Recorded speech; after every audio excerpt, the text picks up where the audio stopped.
If water is entering your Cape Coral home after heavy rain, the first few decisions can prevent more damage and keep you safer. First, stay away from standing water near outlets, appliances, or your electrical panel. Do not touch wet electrical equipment. If the water is rising quickly, the structure looks unsafe, or anyone is in immediate danger, leave the area and call emergency authorities. Second, stop the source only if you can do it safely. For a broken supply line, that may mean closing the home's main water valve from a dry location. Do not use a household vacuum on standing water. Third, document the damage before cleanup.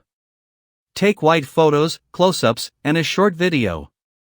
Move dry valuables away from the affected area, but avoid contact with floodwater or sewage. Save receipts and contact your insurance company about coverage. Wet drywall, flooring, and insulation can hold moisture where you cannot see it. Professional extraction, dehumidification, and moisture readings may be needed when water has spread into walls or floors.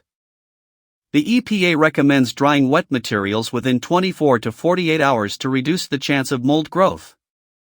If you need help locating a water damage service provider in the Cape Coral area, call 877-320-4994.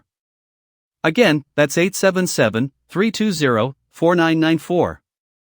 Home Service Helpdesk connects callers with independent local service providers. Availability varies by location.